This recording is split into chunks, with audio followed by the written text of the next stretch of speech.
Thank you so much for joining. And once again, saying hello to all my friends and fans on Facebook. Thank you so much for watching this. And of course, if you want to watch this later on, it will be on my YouTube page under youtube.com/Wanamakog. So everything is under the Wanamakog and Able Wanamakog, which is my name anyways. Good to hear that you're fine, Cam. Thank you so much for joining. So let me please introduce my guest tonight, which is Barbara Smith. And she is a friend of mine that I met online. And she is from San Francisco, USA. How are you? I mean, like, are you enjoying Phuket so far? Oh my gosh, I love Phuket. So I came to Thailand actually 4 years ago. I started here, I got a job teaching in Suratani. So I taught in Surat, which was a great town. You know, not a beauty queen, but just a great place to live with really, really nice people. So I lived there for a year, and then I moved to Samui for a couple of years and spent some time in Bangkok. But I've been in Phuket for about a year and a half, and I really like it a lot. Except for the traffic, it's all perfect. Well, there's not a lot of traffic now, you know, after this. Oh my God. I love it. You know, I want Thailand to be healthy. I want everybody to have jobs, but the traffic right now is just perfection. True, that's true. I also enjoy the peace. We are, you know, adapting to a new norm, obviously, of being in Phuket. Hi, Stabovsky. How are you? Thank you so much for joining. So cool. I'm just saying all the way. Hey, Gwyneth, how are you? See, I feel like I'm in a party, but I'm in my room. Now, Barbara, let me ask you this. You have been in the West for a long time, obviously growing up in the States. So what is it like to you to be living in Thailand, which is so far from the US? And, you know, besides the traffic, how are you enjoying it here?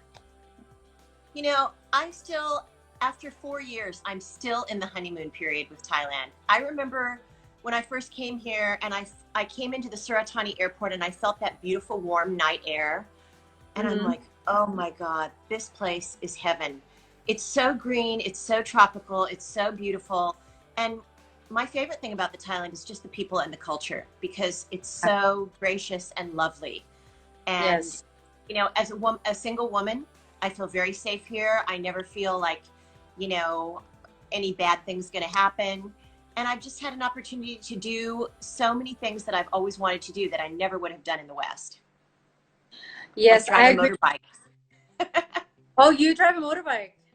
Yeah, I've driven a motorbike for 4 years, but I never drove one in the States. I learned in Surat. And I just started with like a little 110 Honda, little putt-putt, and learned to drive. So I had to learn 3 things with motorbike. I had to learn to drive a motorbike. I had to learn to drive on the left, because in the States we drive on the right. And then I had to drive, you know, in crazy Suratani traffic where there's always somebody coming the opposite way in your lane, and, you know, a grandmother, you know, 15 kids in the Salang, you know, it's just crazy. So, but it's something that makes me feel very free. I love it. And it's something that I always wanted to learn. So it's part of the magic for Thailand for me. It's true. It's true. I think there's a lot of things that you do not get used to right away, but there's so much more good. I mean, for me anyways, for Thailand than, you know, in the States. So I'm so happy that you like it here. I love Phuket, and I always want to promote Phuket somehow, because the people here are totally awesome. Awesome meaning they are very humble generally. They're very kind, and they are speaking usually from, you know, from the heart. They're not pretentious, not super egotistic, like I used to be, you know, living in the States and stuff like that. I think America is great in its way, but it does make us become very, very like, it boosts the individualism. Yeah. So it's a very individualistic culture. Yeah, exactly. So living here in Asia, even though I'm Asian, I have learned to be more humble again, and to be more compassionate, and to be more caring. Even though I'm still I'm a very caring person, but I'm always happy when I see people like yourself who, you know, come to this place and have the courage to come here, because it's not easy, you know, to come to a new place, no matter how old you are, right? It's not easy at all. Yeah. It's not easy, but I think the thing that I would love to get across to people is it's not as hard as you think. You think, oh, you know, it's going to be such a giant change and everything's going to be different. Those things are true, but it's really not as hard as you think it's going to be. You know, renting a house is still renting a house. Getting a car is still getting a car. It's like if you're a competent human being, wherever you started out, you'll be a competent human being in the next place. And the thing that I love so much about Thailand is there's always people that are willing to help you. Yes. Like sometimes you don't even have to ask.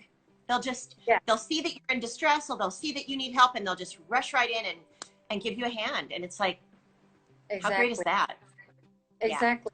Exactly. I think people are very kind and very helpful and very patient. They're very patient. Hey, Refa, how are you? Thank you for joining. Now, I know you have a very successful career back in the States when we spoke. Maybe you can tell us a little bit what you did before, even though you are now an author and an entrepreneur and also a teacher. You had a very successful career in the States. Now, what made you want to move here? Well, let me begin just by telling you a little bit about what I did in the States. So I was born in Oakland, which is right across the Bay Bridge from San Francisco. So you know, the Bay Area is just kind of one big community, whether it's San Francisco, whether it's Oakland, whether it's San Jose. But I was born and raised in the East Bay, spent most of my formative years there. And then I moved down to San Jose to go to San Jose State. And I graduated and got a great job in Silicon Valley. So I ended up selling computers and software for 25 or 30 years, very successful. And what a blast that was. It was just like, I was there at exactly the right time. So I felt very, very lucky about that. It was fantastic. And, you know, you're working with the smartest people. The technology moves really, really fast. It's super stimulating, just so exciting. So that was kind of just a rocket ride. And, you know, then there's the money, which really doesn't hurt anybody. You know, it's pretty great. Of course. I mean, money is a great tool, obviously, for a comfortable life. But obviously, you know, money is just a tool. It's there for us to use to enhance our lives as well.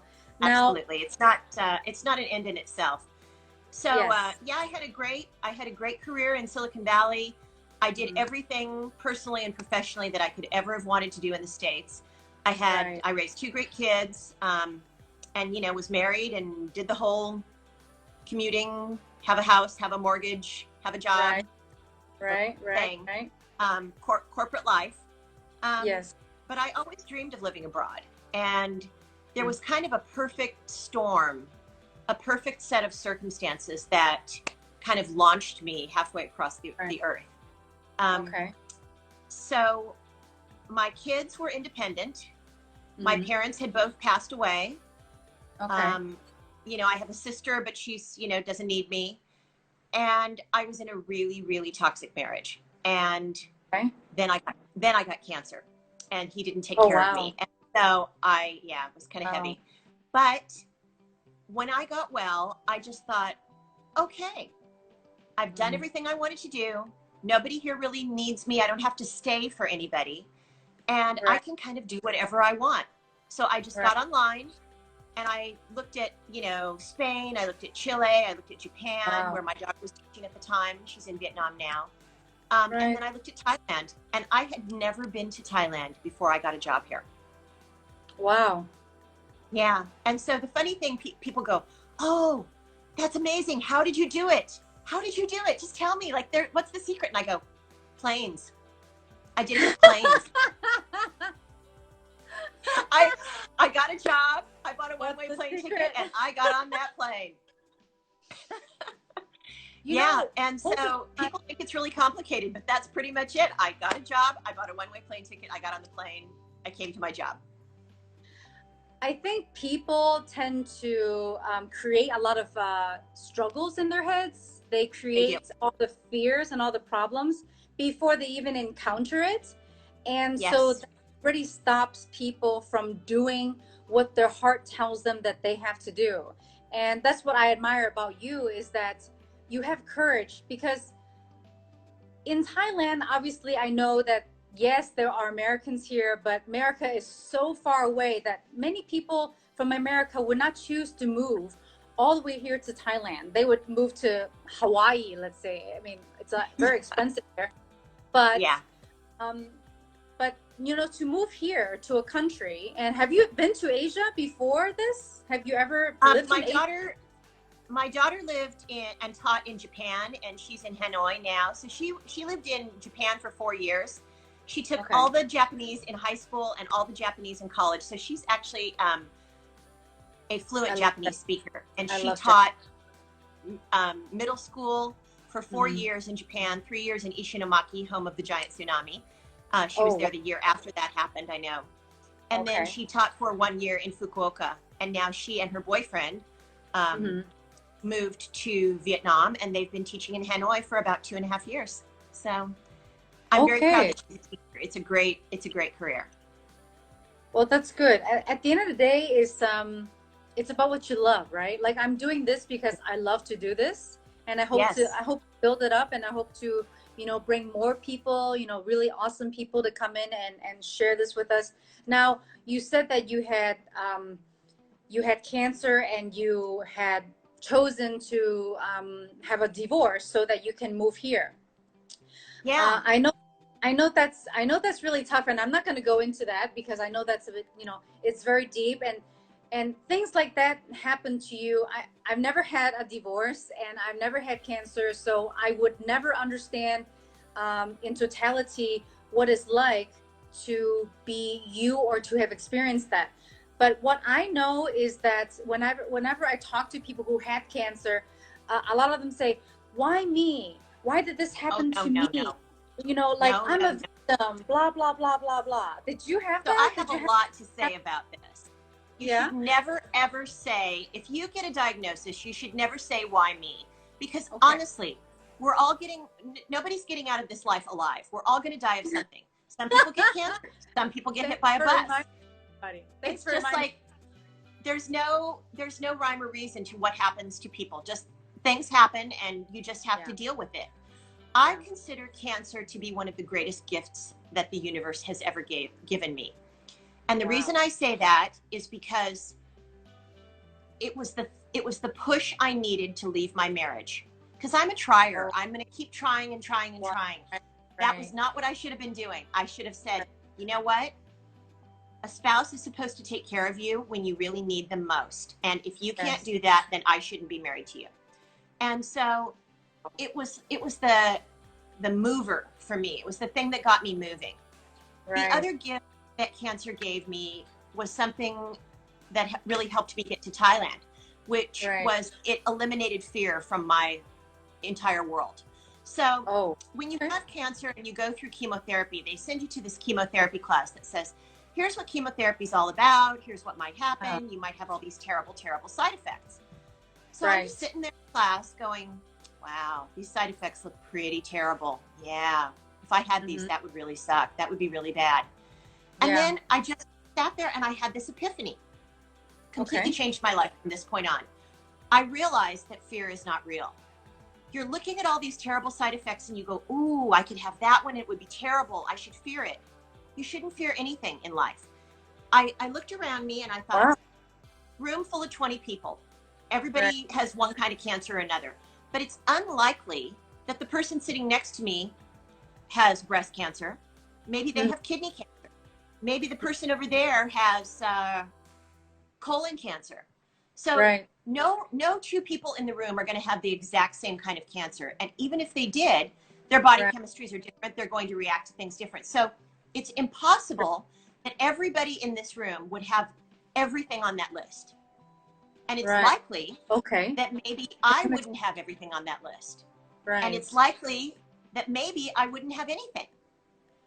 And so I just realized, wow, there's nothing to fear, because fear is not real, because what you're doing is you're worrying about something that hasn't happened and may never happen, ever. Yes. And You so know, you have That's a very side effect, you just deal with it. Yeah, that's very beautiful because people tend to worry about things that has never happened, and we always tend to. I mean, our minds tend to always worry about things that never happened in this moment. And exactly. you just reminded me of something because my mom also had stage 1 breast cancer, and it made her, because she is my mom and dad are workaholics because they have such lack mentality, and they know this, and I'm saying this because they know all this already. They're from Hong Kong, and no offense, I used to have the exact same thing. I always lack because I always thought nothing is enough. What I had is not enough. Money is not enough. I'm getting old, or something is not enough. You always think lack, but you don't think about what you have now. And that's what, like, for example, what Susanna talked about is to be grateful for what you have now, right? And that is like the only thing that you can like switch your mind, just like what you are telling yourself, that okay, all of this stuff is not happening right now. All of these things are happening maybe in the future. So why are you going to bog yourself down with all this, all this shit, and tell yourself and make yourself feel bad, right? When it hasn't happened yet. The greatest quote I heard was that, I can't remember who said it, but they said, worry is like praying for what you don't want. Yes. Oh, I love that. I do too. Praying, I don't worry and I don't fear, and I just do whatever I want. This is the thing that is like so beautiful about letting go of fear and reinventing your life is, there's nobody who's going to tell me you can't do that or you shouldn't be doing that. Yeah. It's like, you know what, you do you, I'll do me. Everything's cool, Thanks for your concern. Yeah. No, I totally agree. I totally agree with you. I really admire your strength. I think you should like talk to my mom. We'll have little mom counseling sessions, little virtual coffee from here in Hong Kong. Little mom counseling sessions. It takes a very strong person to say that to themselves and say that, okay, I'm not going to let fear control me, and I'm not going to worry, because all of these things, you start to realize that all of these things doesn't help you at all. It would just make you die faster, I think.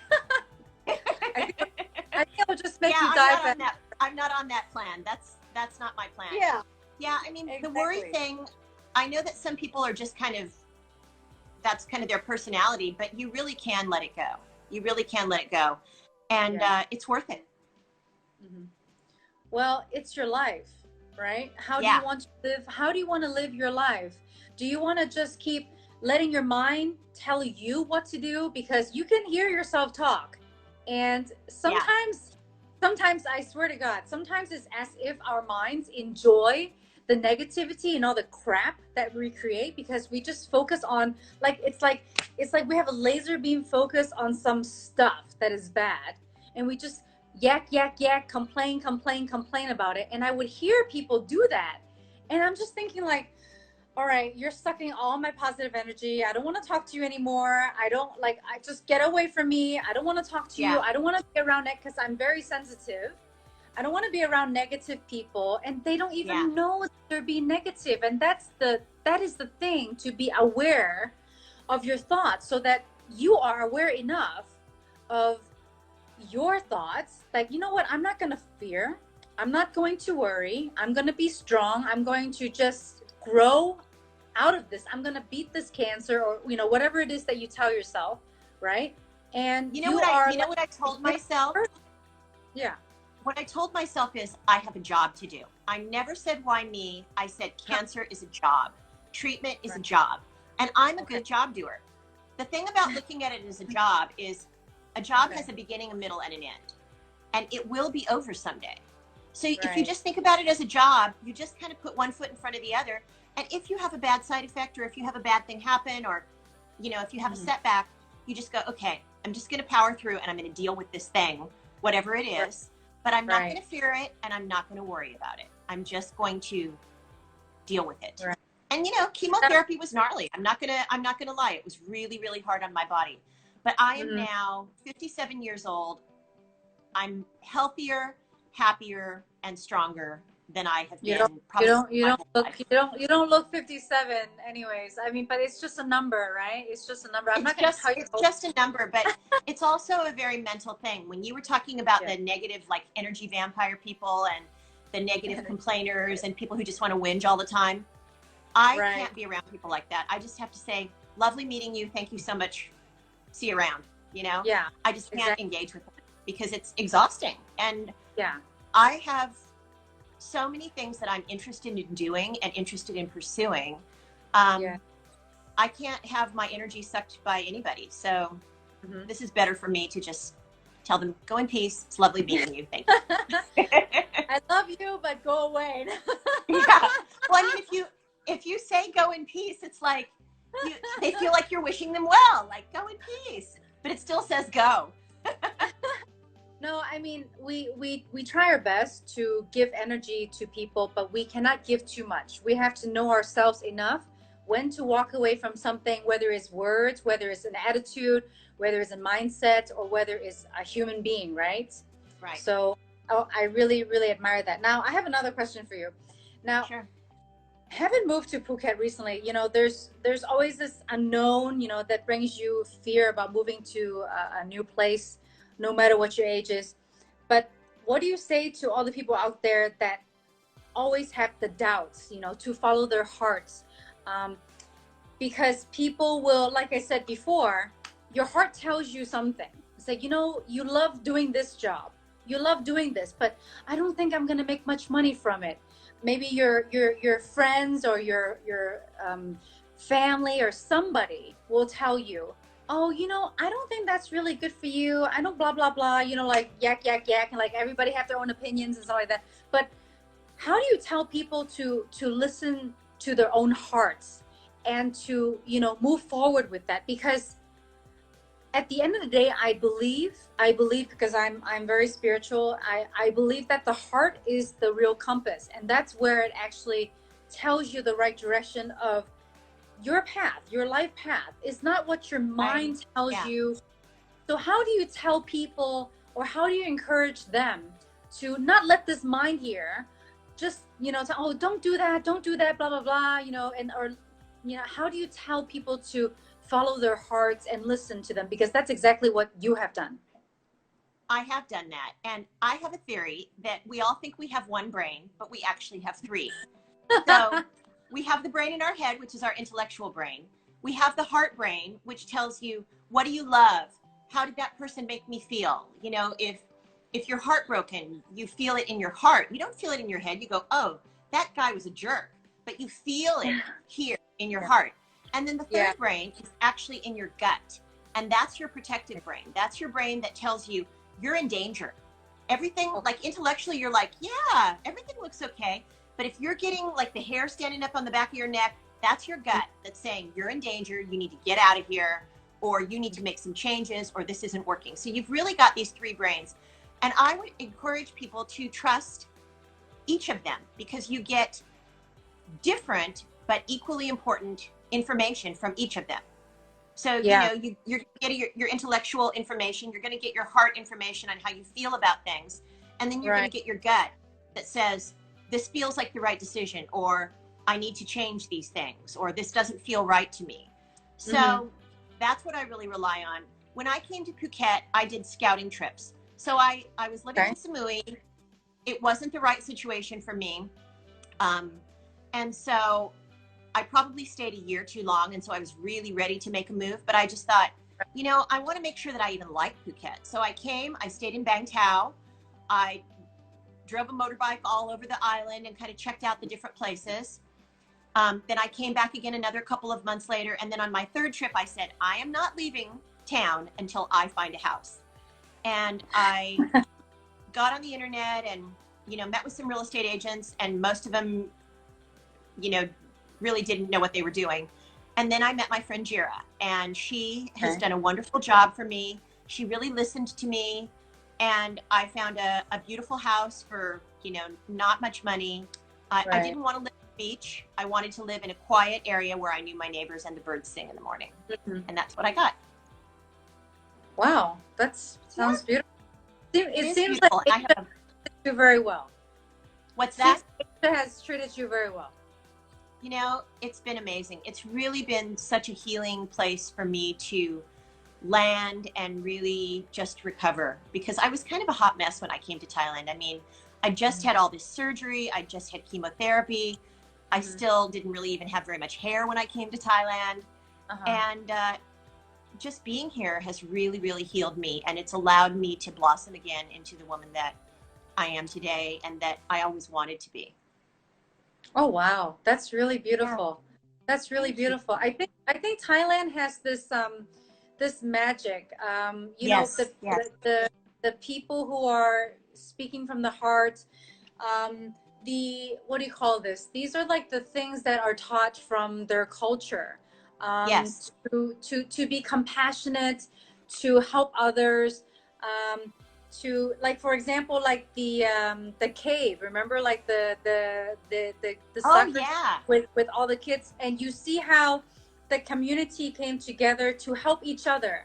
They're not talking about what am I getting, what are you getting. It's not about the money, it's about how to help each other. It's like and you know, when you work from the heart, I think it's like an exponential, right?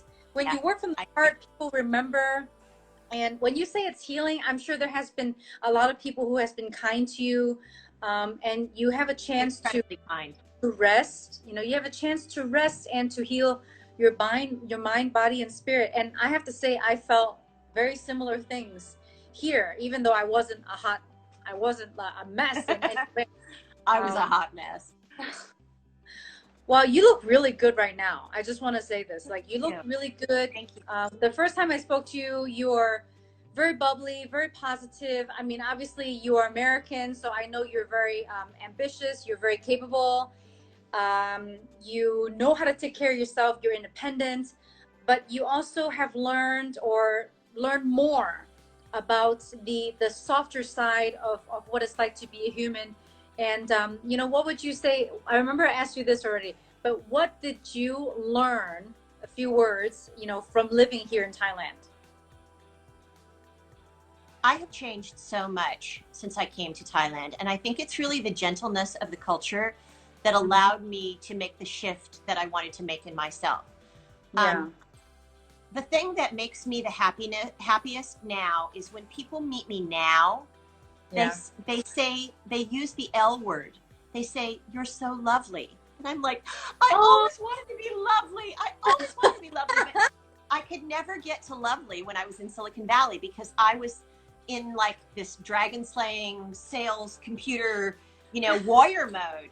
And I never had time to like let the loveliness reveal itself. And so now, you know, if I'm in business, I'm still kind of a go-getter and I still want to go do everything. But I've just learned how to, instead of going out and getting everything and having kind of that male energy of aggressive, let's go get it, let's go take it. I'm learning more about letting people come to me and letting the right people come to me, the ones that are naturally attracted to a positive outlook and like the right people. I'm going to find them and they're going to find me, because we're going to be attracted to each other very naturally. I never knew anything about that in Silicon Valley. I was like, I'm going to go get this and I'm going to make it happen and I'm the warrior. Now that I'm here, I'm just like, you know what? That warrior energy has had its time, and it's always still in my back pocket if I ever need it. But I have just set it down. It's like I've set the sword down. And I'm so thankful that I've been able to, and that I've lived in a place that allowed that. That was so beautiful. What you just said was so beautiful. I mean, just the way you said it and the words that came out, and I know it came from your heart, is really, really beautiful. Thank you. I love that. See, this is the reason why I'm talking to you. Thank you. Why, because like we were talking about last time with Susanna, we were talking about law of attraction too. And you know, good energy attracts good energy. And of of course, positivity is also supposed to help negativity as well, because we're supposed to help other people. Yeah. Right. But we always get what we need when we really need it, and when our heart cries out for it, I think. Yeah. And that's something that in the West, like, you just don't learn stuff like that. And, like, you're just not patient, you're not quiet, you're always so, like, chasing, and so Yes. busy all the time. There's no room for it. Yeah, there's no, exactly. And sometimes to learn that, like, at the end of your life, hello, aloha, Mike. Like, some people learn it, like, really late in life, or they never learn it. I think it's quite sad. But you have, like, another chance at living the life that you've always wanted to live. And I'm so happy. All do. We all do. Yeah, exactly. It's really just a mind shift. If you want something, you know, just be gentle with yourself. If you're looking at making a big change, be gentle with yourself. Take little baby steps. Do what feels comfortable for you. Be kind to yourself. Mm-hmm. You know, people used to say, you're so brave, and it never felt like bravery to me. It felt like I was saving my own life. It was like, you are in a bad situation, girl.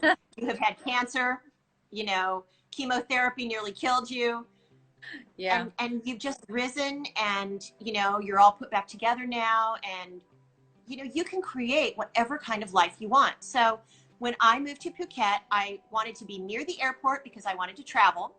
And I wanted to be near Tanyapura because that is the most beautiful club I have ever seen in my life. I mean, Silicon Valley has really nice clubs. Nothing like this. This is like the ultimate. Yeah, you need to tell people this. You need to tell, like, Phuket have facilities that are, like, just as good as the U.S., you know? You know, Phuket has everything. I really think it's the best of, like, a city lifestyle and a beach lifestyle. Yeah. Because you've got people who have real jobs. It's not just all hospitality. Yeah. It's, you know, and the beautiful beaches. And it's big enough that you feel like, you know, you can really branch out and attract the right people that are right for you. Well, I know that you're enjoying your single life, single girl life. So I am. I think there are obviously, you know, lots of great people in Phuket. And, you know, I really hope that you will find somebody that you love. Now, I have to start to wrap up here because we're already at 35 minutes. And this is just it's totally like, okay, I want to talk about your book. I love the title of your book. I made my bitch. Oh my God. I love that. So I gotta tell you the brief but funny story about how the title came about. So I was in the States. I've only been home for one visit in the 4 years that I've been here, and I keep trying to get back, but, you know, coronavirus happened this last time. So my friend Mary asked me, what's the book about? And I said, well, it's kind of my own Eat, Pray, Love story, except I've got to find a better title than Trapped in an Alcoholic Marriage, Got Cancer, Ran Away to Thailand. And she goes, yeah, I think you should call it I Made Life My Bitch. I love it. I do too. And, you know, when I first heard it, I thought, ooh, that's a really aggressive title. You know, is that something that I want? So I've done a little bit of, like, you know, floating different covers and typefaces out on the internet. And there have been so many of my lovely, lovely girlfriends who are just like, oh, you shouldn't call it that. Well, I think it's a great title. Well, she shouldn't call it that because it's too this. And oh my God, everybody's talking about this title. So that's basically, good. It's the true story of how I left my toxic marriage, outran cancer, and reinvented my life in paradise. And so there's a lot of very practical, you know, some of the kinds of things that I've talked about already, just about how you think you're trapped, but you're not.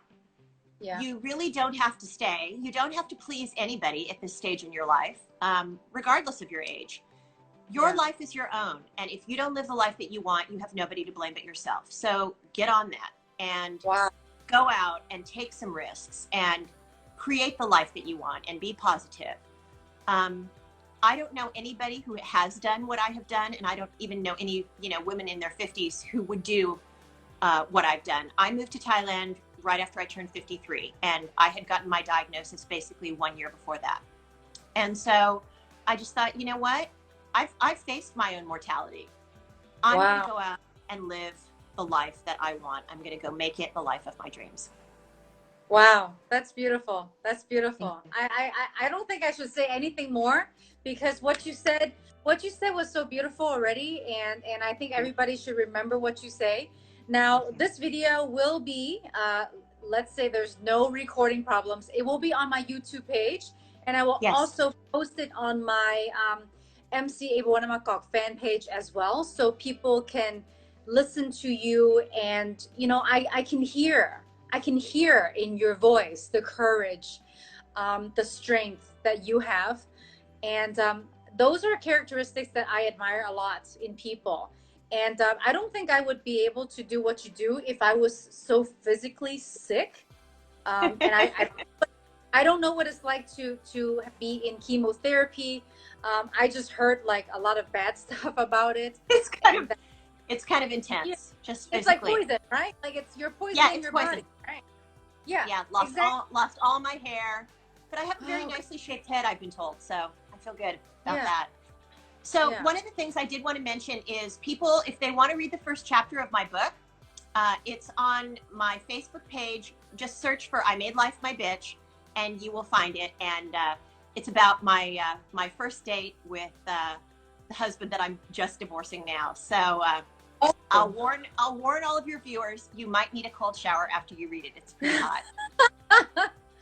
Wow. Okay. That's awesome. Thank you so much for everybody, to everybody for watching. I really appreciate it, especially the people who stayed to watch. Thank you so much. Now, once again, this is called You Are Able. So if you think that you have characteristics of being able, overcoming fears, if you think that you're inspirational, motivational, you have something to share, please fill out the form on my website, which is findyourvoice.asia/influencers, because I'm always looking for guests. And please follow both of us on our Instagram, which is MC YOUAREABLE. And what is yours again? La 6000. So LALA 6000. It's very easy to remember because she's a very bubbly and happy person. So La 6000 and MC YOUAREABLE.